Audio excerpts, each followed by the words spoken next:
মিলাদ কি? অনেকের মতে পড়া যায়, আবার অনেকের মতে মিলাদ পড়া যায় না। অনুগ্রহ করে সঠিক ব্যাখ্যা জানাবেন। মিলাদটা রাসূলের যুগে ছিল না।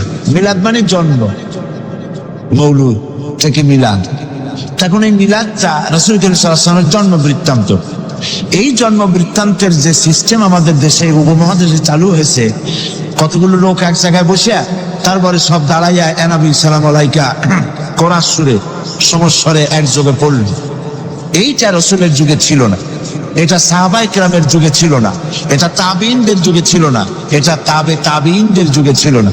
এখন আপনারা মনে করেন যে কোন জিনিসে খুব সওয়াব আছে এমন কোন জিনিসকে রাসূলুল্লাহ আমাদেরকে জানান নাই, সাহাবায়ে কেরাম আমাদের জানান নাই।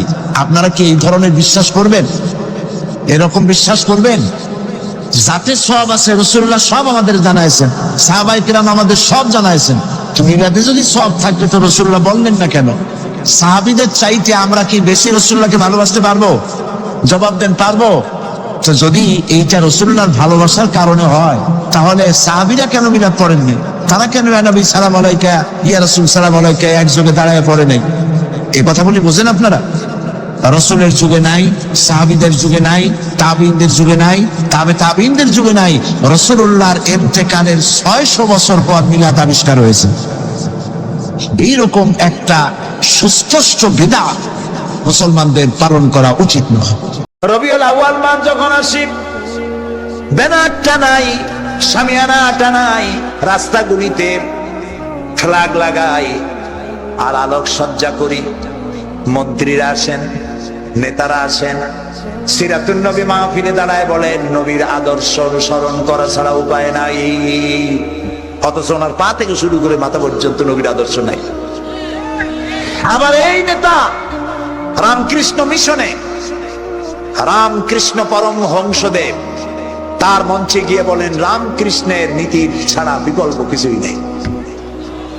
আবার গৌতম বুদ্ধের জন্মবার্ষিকী উদযাপনের জন্য সেখানে গিয়ে বলেন গৌতম বুদ্ধের অহিংস নীতি অনুসরণ করা ছাড়া জাতির যোগীনাথ হওয়ার আর কোনো পথ নেই। যেখানে যায় সেই জায়গার গুলি ধরে। রবিউল আউয়াল মাস আসতে বলেন আলোকসজ্জা করে ইয়া নবী সালামু আলাইকা, ইয়া রাসূল সালামু আলাইকা। এরপরে গরম গরম জিলাপি রাসূলুল্লাহকে বুঝায় দেওয়া হলো, হে রাসূল আপনি তাকিয়ে দেখেন কত মহব্বত আপনারে করি। আপনার মহব্বতের জন্য আমাদের শহরের কোন মিষ্টির দোকানে আর মিষ্টি নাই, সব আমরা খাইয়া শেষ করছি। এই হলো মহব্বত। এই মহব্বতে এই ইমানে কাজ হবে না। এই ইমানে বলে কাজ হবে না। কোন ইমানে কাজ হবে? রাসূলের প্রতি ইমানের অর্থ কি?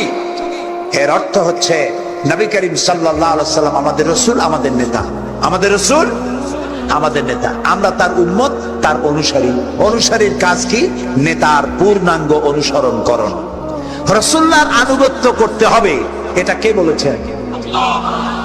আল্লাহ রাব্বুল আলামিন সূরা আলে ইমরানের মধ্যে বলেছেন কুল ইন কুনতুম তুহিব্বুনাল্লাহ ফাত্তাবিউনি ইউহিব্বুকুমুল্লাহ ওয়া ইয়াগফির লাকুম যুনুবাকুম আল্লাহু গফুরুর রাহিম। হে নবী আপনি বলুন, তোমরা যদি আল্লাহকে ভালোবাসো তাহলে তোমরা আমার আনুগত্য করো, আমার অনুসরণ করো। কার? রাসূলের। রাসূলের অনুসরণ যদি তোমরা করো, খেয়াল করে শুনতেছেন তো?